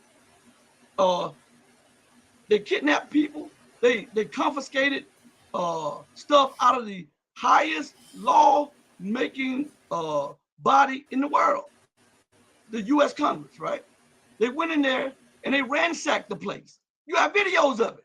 Even if they were tricked into doing it, they did it. Because when we point out that when there's a killing in urban America by police, an unjust killing, right? The first thing that they roll out is the person's past history. Even if it has nothing to do with the situation at hand, and they never roll out the police's history of what they did. And then when the people protest, as took place in on the West Coast, when they protested a couple years ago about the killing of some black, I don't know if it was in Oregon or Washington or in that area, but there were videos, listen to me good, and I had the videos, but it's on one of my other computers. There were videos of people pulling up in trucks with bricks loaded on them. These weren't from the urban community. These were people pulling up, and they had bricks on the back of the truck, and they were unloading pallets of bricks where the people were protesting. And then you had who were dressed from head to toe in black ski masks and glasses and gloves, and they started throwing the bricks against the window and started agitating the crowd. And they went into the building, and the people followed behind it. And Fox News and the other newscasts only showed the urban community going in there, and they thought, oh, these are thugs. There's no justification for the vandalizing of these stores, vandalizing for this. This is this is outrageous. And then we say, but the people were protesting for rights. Isn't that patriotism? But then when the people go ransack the Capitol building, that's justified and that's patriotism. But those were not urban communities that did that. So it gets a pass. Do you see what I'm trying to show you is the hypocrisy of America and her policies, and her domestic policies mirror her international policies and vice versa. Okay, let me go into this next clip, and then I'm going to put some, they just disconnected Rashid. Put up the some of the chat, okay? So relatively civilized. They look like any European family. Christians, they're white. You know, this is a relatively civilized, relatively European, I have to choose those words carefully too, city where you wouldn't expect that or hope that it's going to happen. When they say, oh, civilized cities, and in another clip, well-dressed people, and this is not the third world, they really mean white people, don't they? Stop that there. Do you see that? Now, the outrage of not only the US and the European governments was seen globally as Russia went into Ukraine for national interest reasons. And they said this is unheard of. And I'm going to replay that thing with a little bit more behind it. But they say this is unheard of. No, it's not. The United States bombed Serbia, bombed Yugoslavia. Remember? They got some trumped up charges on Slobodan Milosevic, and they went in there and they bombed what was at the time Yugoslavia, and broke up that Slavic nation into a host of nations that are now members of NATO. This wasn't 40 years ago. This was not 40 years ago. This happened recently. But it's an outrage as the reporters let slip that these people are civilized. They're not third world nations. They're blonde hair, blue eyes. They're like us. That's what he says, right? And then they tell me there's no racism and no double standards in U.S. policy and Western politics. Man, get out of here with that foolishness. I'm gonna play this clip because this has everything to do. Well, I'll come back to that clip. I'm gonna keep my word and I'm gonna put some stuff up in the chat so we can cook on some of that stuff. Let's see. Go back a little bit. Let me go up a little bit. The Erg Wars. Thank you, Jenny Ben. Thank you. The Erg Wars. Thank you. For the other people in China, it's hard for me to pronounce that. But I think they say Uyghurs or Erg Wars or something like that. The United States harps on that to try to beat China down with that. But here is Reef. Reef Omar, he says, Raytheon and one of the credit bureaus, TransUnion, is also weapons manufacturers. Right. Now you just shared something with me that I did not know. I did not know TransUnion was a part of that. Thank you for sharing that. See, we have to engage each other. This is a circle of wisdom. I'll share with you what I know. You share with me what you know. Reef Omar, man, thank you for that. I learn something every day. You live and you learn. And I'm not going to make it seem like I knew it, but I didn't. I'm bring Rashid. They disconnected Rashid, but now Jenny being, she said she put up there it was the Erg Wars, and that the United States like to use against China. Right here, we're going back to Reef. He says, despite the doom and gloom happening all around us, most people still want to hold on to the belief that everything in America will turn around and there will be endless prosperity. I just laughed. Yeah, me too. They'll tell you, listen to me good, they'll tell you stuff like this. This has never happened before in the history of finance. This has never happened before in the history of politics. This has never happened before in the history of geopolitics. And then they'll start naming you all of these unbelievable black swans. And then they'll start naming it all of these, I would call it nuclear bombs laid at the base of the Western world. And then they'll try to say, well, but we'll rebound. And have you noticed that they refuse to say depression when they're talking about the economic climate? They constantly say recession. Recession. They've been saying that since 2010, recession, or 2008, recession. But according to the definition of recession, after a couple consecutive months or 18 consecutive months of recession, I believe it's 18, it could be 2 years, but 18 months of, it becomes depression. And nobody says that because that's an unpalatable term. That's why the people are like they are. They sissies, they wusses. They don't want to stand up and tell things that might offend other people, even if it's the truth. Sometimes truth is going to cut and offend people. Sometimes that happens. You know, sometimes when you find out somebody that you knew did something, you say, man, I can't believe that. Man, and it hurts you. And over time, you start realize, okay, yeah.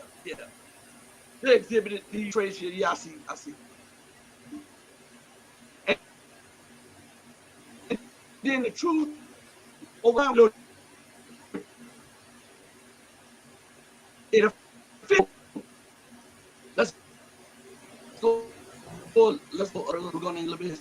Hold on a minute, brother. Can you hear me? This. Act like they don't want to let me put it up.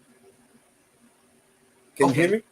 Jenny being, it's better to be wealthy and guilty in America rather than not guilty and poor. Can you hear me? Yeah, I hear you. I'm reading right now. I'm reading some chat. I'm reading from the chat. Hold on. It says forced labor prison system in the USA. It is forced labor. But see, again, let's go back to Richard Nixon. And even before that, let's go back to his predecessors and the the cross-dressing drag queen, the FBI director, Hoover, Edgar Hoover. They wanted a way to break the rise of the civil rights movement and the Black movement and the other movements for civil liberty and equality and justice, right? So a lot of things that were legal, they outlawed. That was to put you in jail and put a stigma behind you, and also to break up family. And the cycle continues over and over and over again. And so what happened is some people look at the state had to deal with this, and then people started looking, hey, I can make a lot of money off that. Let me pay these politicians to let me take over the prisons. I'll make money off the labor, but they got to guarantee me that it is a 90% occupancy rate. You remember a few years ago, a few judges went to jail for that because they found out that it was a school to prison pipeline. They were going into urban communities. The police were encouraged to harass and arrest urban kids. When they got them to court, they knew that they didn't have the resources to get the proper representation, and the so-called public defender was in on it. And so they would do a lousy job of representing the people, and the children, the teenagers, and the young adults were going to prison. And the judges were getting kickbacks on this because they had promised the institutions, the private corporations, that they would keep at least a 90% occupancy rate of the prisons. This is not something I'm making up. You can Google this stuff. And so how in the hell can America point the finger at China or Russia about human rights abuses when she abuses the very people in our midst on a daily basis? So let's go to the next comment. This says, I saw a report on Dubai. I'll let you comment. Just hold on one second, Rashid. I want you to come in on. But go ahead and comment, and then we'll both come in on this.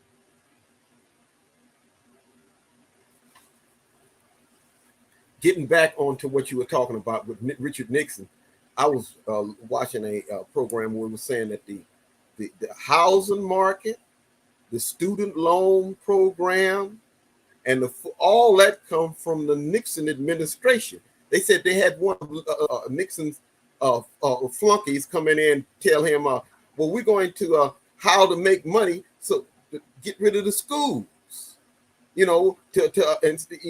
Back when Nixon, you can go to college and it wouldn't cost that much. But if you made a reason why the schools would go up, or prices would go up, it would make a lot of money for its people. Also, what is the hospitalization? Same thing. That started under Nixon. You get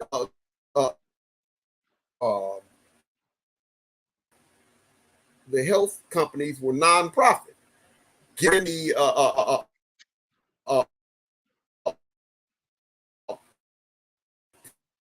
private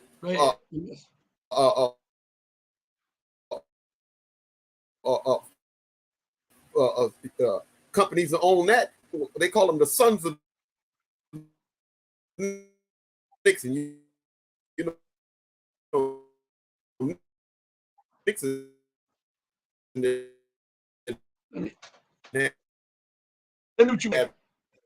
me mute you 1 second, and I need you to start over. Hey, I'm gonna mute for a second, and then I want you to start over from the last minute of what you were saying. All of the I need you to start over. Rashid, I need you to start over talking from the last minute or so of what you were saying. StreamYard is messing with your microphone. They're messing with your microphone. So I'm going to unmute you, and I want you to start over from a minute ago. If they allow, yeah, there you go. Go ahead. All of these people under Nixon. Nixon started the raising of the hospital prices. I mean, the healthcare prices, the student loan prices. All of the neocons were most of them were in the Nixon administration. That's how they got their start. And stuff when you talking about the war on drugs and all of it mostly all of it come up under Nixon. You know, Nixon was didn't have any.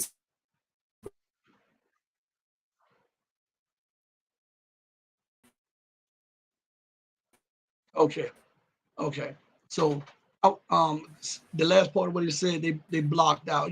They keep continue. We got the gist of everything he said, but the last part. But I want you to. We're going to go back to the chat real quick. Rashid is dropping some knowledge on you with how Nixon had a hand in a lot of this stuff that is now coming to the forefront today. This is what we've been telling you about. We give you the truth, and some of you might not like it, but it is the truth. And we know that there's channels that have like hundreds of thousands of subscribers. As a matter of fact, one of them in particular had to look at the show from a few days ago, because when I watched their show, they made reference to this. They didn't name the show. They didn't, as they normally would. They would name the shows, but for some reason, this show with two black hosts on it didn't get named. But they made reference to some of the points that we were making, and they begrudgingly agreed with what we were saying, only they wanted more proof, even though we put videos and articles out, and they didn't scrutinize the other channels like that. But it is what it is. Check this out. Reef Omar says this: I saw a report on Democracy Now! that in New York they're building the jail scraper. Yeah, I saw something like that too. The jail scraper, the world's tallest jail, as well as new jails in 4 of the 5 boroughs, except for Staten Island, which is mostly white. No wonder. You know. Let's go to the next one. Let's go to the next one. It says, it's amazing how your connection is interrupted when speaking truth, but celebrity gossip, athletes knocking up IG models, and rappers getting arrested can operate clear with impunity. I submit you just said. They just knocked Rashid back off. Now listen, again for the audience, they're knocking people who are on the channel off also. But here's the kicker. As I always tell you, we have 2 internet connections. We have Cox Cable, which has the strongest internet connection. We have the best internet connection provided. And I'm looking at YouTube, which is with the green light on the screen that says excellent connection. And we have the backup mobile spot, which is from Verizon. So this should not even be happening, right? It should not even be a internet connection problem, because even YouTube is saying that we have excellent connection. But this is what happens. But we're gonna go a little further. We're gonna read a few comments. I wanted to do a lot more. I guess when we do the show tomorrow, I guess we'll leave part of this. We'll talk along this line here of chat to continue on, because we got to talk about Russia, we've got to talk about Africa, we've got to talk about what's going on in Asia, we've got to talk about what's going on in Latin America, we've got to talk about the Middle East, we've got to talk about the implosion of Europe, but we have to also address the situation here at home too. And someone asked me in the email, they say they noticed after about 20 or 30 minutes, my voice starts cracking or breaking up. And they wanted to know why was that? Because they have from platforms and know that I have a strong voice. Well, this is the thing here. I won't say the name of the thing because YouTube will erase the video and suspend me. But there was a little virus going around, for a while, and you had to be when this virus came around. You remember when they had lockdowns or whatever? Well, when I got that virus, I beat it. But the ramifications is I noticed from that point on, my voice would start cracking after that. And I would have to drink a lot of water, which I always do, but because the back of my throat would burn. And I mentioned that to my doctor, and he said that probably is one of the after effects of it. Okay, so that's why my voice cracks sometimes and breaks sometimes, and that's why it is not as thunderous as it once was. But that, hey, that's the cross I have to bear. Okay, but it's not gonna stop the show. Let us read this here. It says, we'll bring this one up on the screen. COINTELPRO was never disbanded. Facts. COINTELPRO was never disbanded. It has evolved into the modern day madness that we're seeing today. Absolute facts. I was going to talk on that, but why would I talk? You just hit it, man. You just hit the nail on the head. Sometimes we're gonna have to get you on here to talk too. Let's go to the next one. It says rehabilitation. The American prison system is a revolving door of facts, and that's why Rashid and I talked about the from school to prison thing that they had scam going on, and it's still going on, but it's going on in a more covert manner because some judges and prosecutors and public defenders got knocked off a few years ago because it was too blatant, and they were making all these kickbacks. So excuse me. So now they're doing it more covertly. But I want you to remember that when you see all of this stuff about the violence and the drugs and stuff on your nightly news, constantly remember what Nixon and his advisors said. The reason they're doing that is to dehumanize these people, right? And he said, and did we know what we were doing was wrong? And that stuff was wrong? Yeah, we did. Did it stop? No. Why? Because they had a goal, they had a policy to implement. And these people, and this is what I'm telling you, from president to president, the policy changes about that much. But it never changes enough to change America. And this is why America is in the position that she's in, because of the arrogance and the unwillingness to admit fault and do something about it. And not just say I'm sorry for this or I'm sorry for that, because you can get in court and you can say for instance, you're in an altercation and you fight somebody, and because the person was bothering you and you fear for your life, and you hit them and knock them down, they hit their head and they're permanently brain dead, or they die. You can go into court and you can say, I didn't mean to do that. I'm sorry. But the court system is going to demand more than the apology. Why is it that the court system demands more than an apology, but with the American government, all we get from time to time is an apology with no substance behind it? Huh? This is what I'm saying. Why is that? Tell me that. This is hypocrisy. They knocked them off again. This is hypocrisy to the highest level, and no one speaks on it. They will involve themselves, and they don't want to. They don't want to go too far into this because they may lose subscribers or readers or anything. Listen, this show right here is about truth. When I talk about Obama and his failed policies and his policies that were meant to decapitate, listen to me good. His policies were meant to decapitate Black entrepreneurship, Black self-independence, right? And Black economic progress. When I talk about that, the only problem I have is from a Black audience. But when I point out the opposite side, it's race baiting. But what I'm doing, I'm calling it right down the middle, and I'm telling the truth. I'm calling an ace and a spade a spade. You understand? Whether you like it or not. If you don't like it, you don't have to look. You don't have to watch. I'm not begging for no views. I'm not doing what the other channels are doing. We're not begging for that.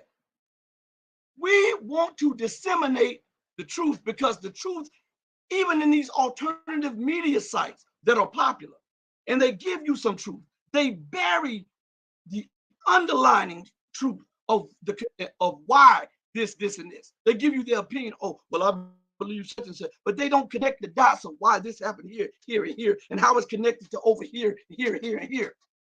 You understand? So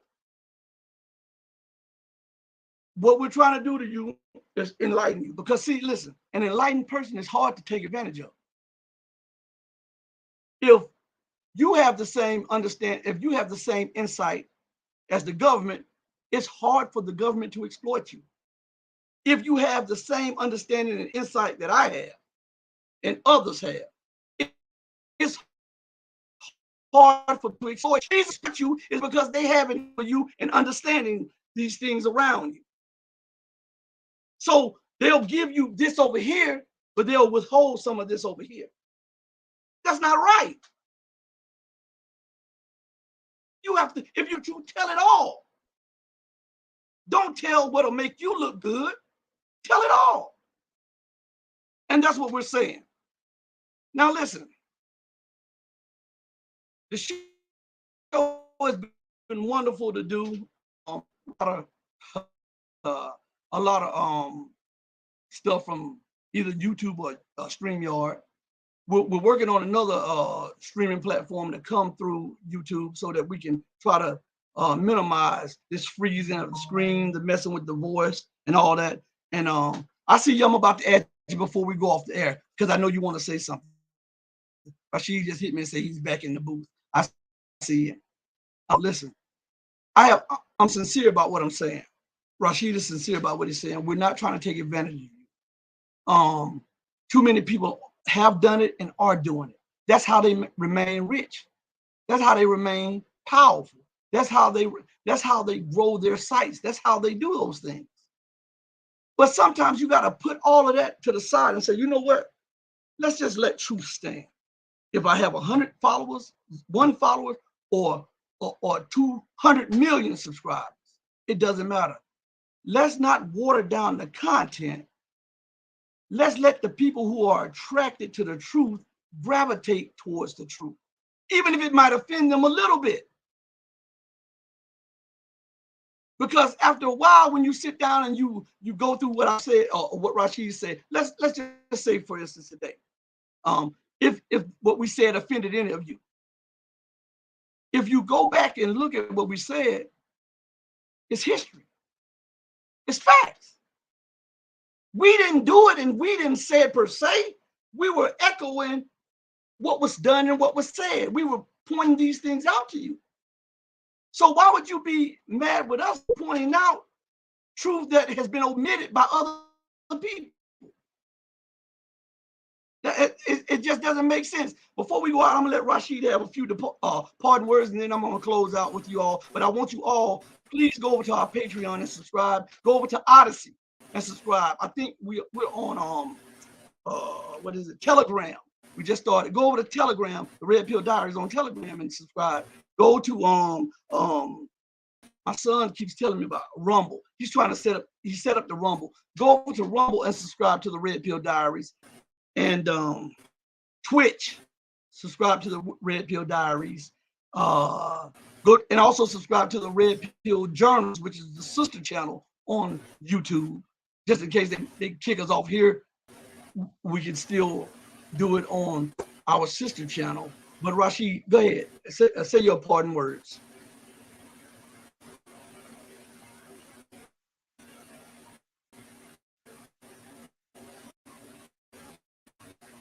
You there? As you was saying, I guess I keep getting kicked off. I didn't kicking me off. Yeah, can you hear me? Yeah, I hear you. Go ahead. I keep getting kicked off. I don't know why they like to kick me off, but as you were saying, truth only hurts. Truth only hurts.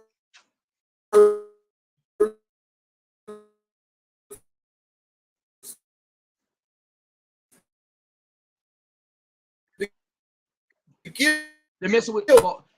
Say what you said again. Say they are messing with your voice. If what we slow, say don't hurt you,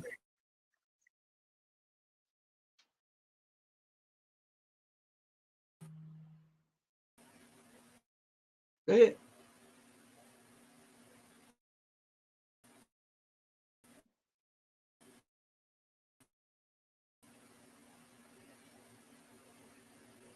Okay. Okay. I guess they're just gonna bother his brother's microphone. I guess they just cut him down. Now it's just ridiculous. It's absolutely ridiculous how they're doing this show, but it is what it is. Oh, and let me tell you this too. So go ahead, Rashid. Hold up one second, and I want you to say everything that you had to say over again. But hold on one second. Let me tell the people this. My son, my daughter, and I have been monitoring both the Red Pill Diaries and Red Pill Journal. And let me 1 second. My son, my daughter, and myself have been monitoring the Red Pill Diaries and the Red Pill Journals on YouTube. And what we have found, we already knew because we said it before, but we found that it has gathered steam that every time there's 2 to 3 subscribers, 2 to 3 unsubscribe. Isn't that amazing? It's not them unsubscribing, they are being unsubscribed from our platform. So I wanted you to understand that. That's why the numbers are low. They continue to do this. They've been doing this since we've started going live. But anyway, Rashid, go ahead and say what you have to say, and say it slowly so that they don't mess with your microphone. If they unmute you. Are they going to unmute him? Come on. You got to be kidding me. Hold on. All right, you're unmuted. Go ahead.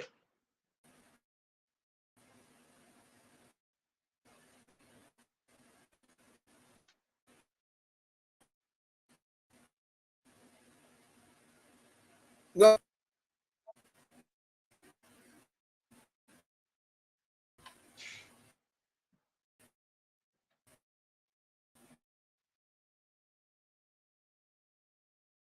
Oh man, they disconnected him again. I guess they don't want him to say what he has to say. Right? They don't want this to be successful, but we're successful because we have you here. If one person came and showed up just to listen, that's a success, because truth is not popular. We look at Instagram and Facebook and all of these made up lives and careers, and these people who present themselves to be this type of person. And when you look at them, they're nothing like that. Look at that. Because today's world is Walt Disney. Everything is just for show. There's little to no real substance out there. And so we want to be that vehicle that offers you some tangible things, some sustenance that sticks to the bone, right? And willing to stay at whatever number we are to get this truth out. It's never been about numbers with us. It's always been about getting the truth out and giving a vehicle for people in the chat to talk and express their opinions and their thoughts respectfully towards one another and to the audience. And we'll add it to the stream and we'll interact with you because you are just as big a part of this as we are. And we encourage you to join us. And we're going to be doing it live tomorrow, same time. And we encourage you to join us and to give your thought and your opinion. We'll post them up here. Make sure they're respectful, because we try to be respectful. We have children, we have mothers, we have fathers, we have families watching. So we want it to be respectful, okay? Because the best way to get respect is to show respect, right? We respect you.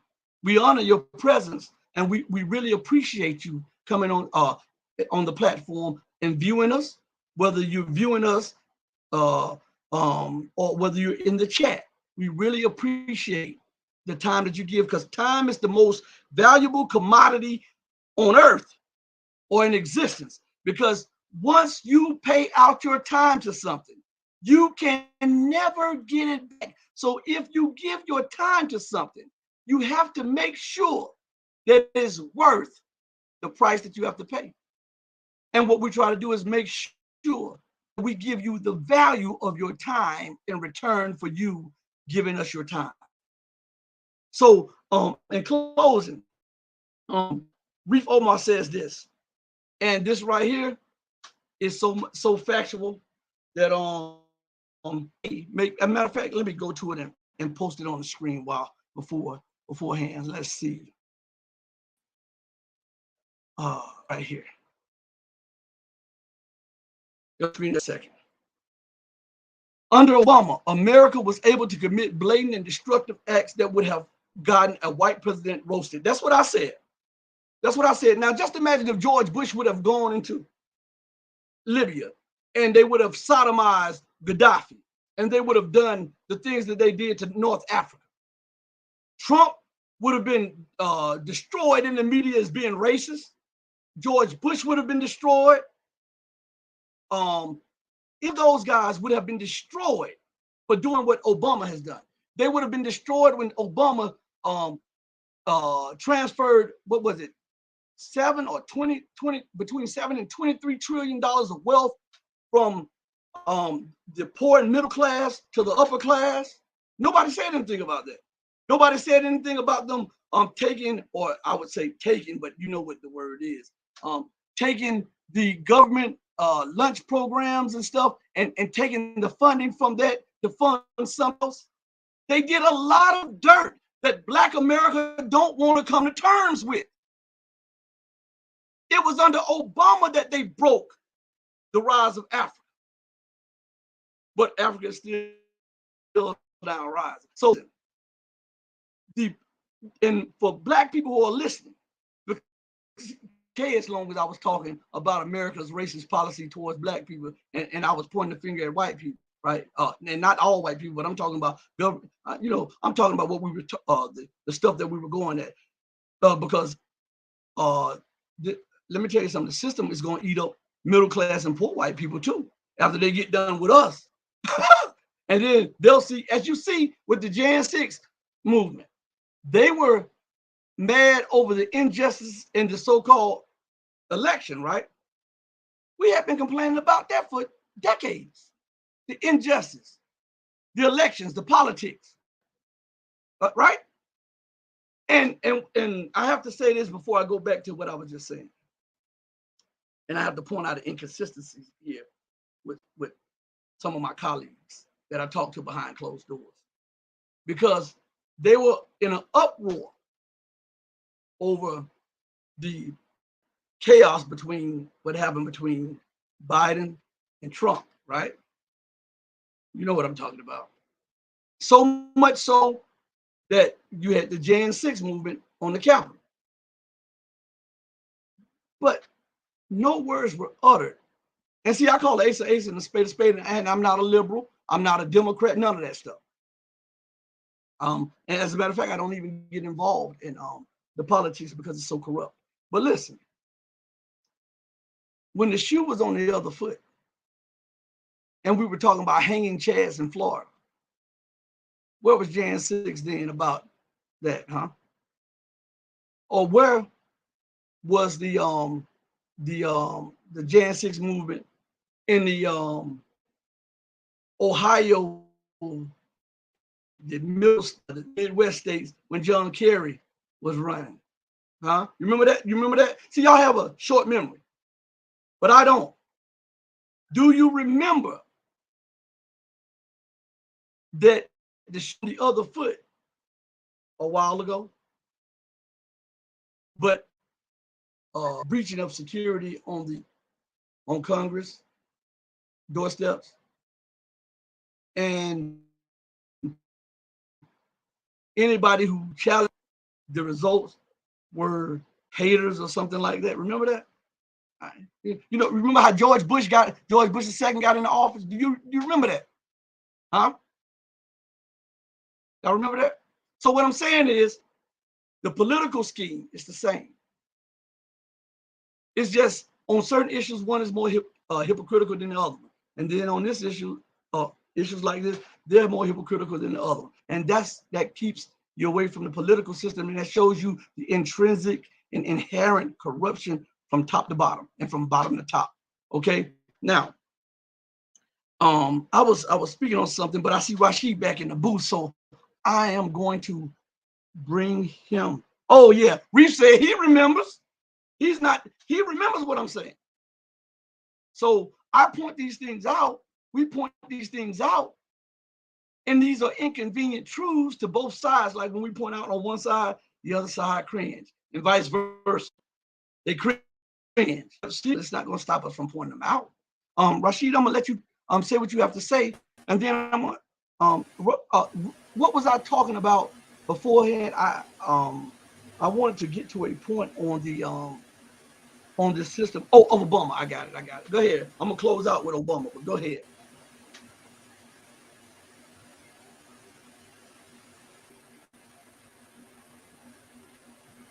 The Democrat and the Republican. Democrat is tails, Republican is heads. It's still a quarter, right? Heads is a quarter, tails is a quarter. They're the same people. I'm gonna put this up by Reef. I'm gonna have to put this up. This aptly describes those thugs in suits that govern the nation and is running the world towards ruin. Reef describes them as the Demo Crips and the Republic Bloods. The Republic Bloods are two sides of the same coin. That is an apt description of both parties. Now, I was saying something about Obama. Black America does not like this inconvenient truth that it was under Obama that they broke the plans of Muammar Gaddafi when he wanted to turn the whole region, North African region, into a farmland. He wanted to band all Africa together to use the commodities and resources to bag the African currency, which would be a gold dinar. Now, he did this, and Black America didn't even blink. He bombed the aqueducts that were going to be used to turn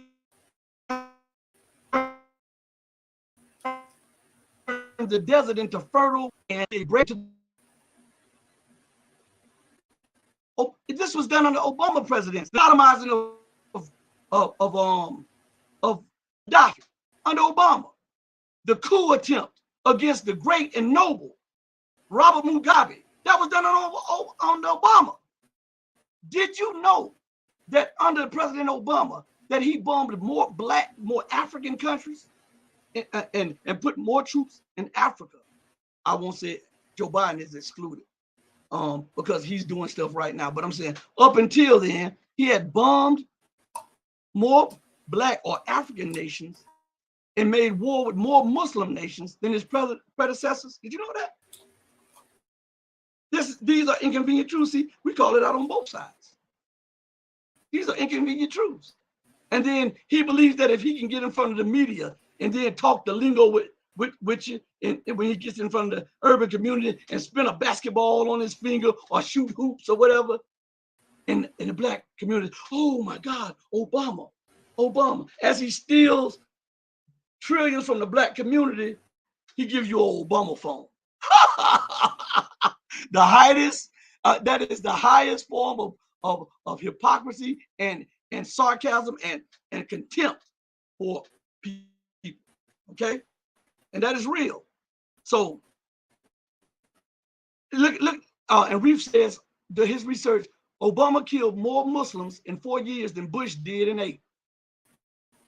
These are truths that you can't run from. So don't get mad when we speak out and we tell you truth on all of these, because anybody who occupies that office is compromised. Any and everybody who occupies that office is compromised. And when you refuse to go along with those who pull the strings behind the scene, you become a victim. John Kennedy, you become a victim, right? So listen, we hope that you join us tomorrow on this platform. Tell everybody about us, share, like, and subscribe. We go out the same way as we always come in the name of God. We love you, but God loves you best.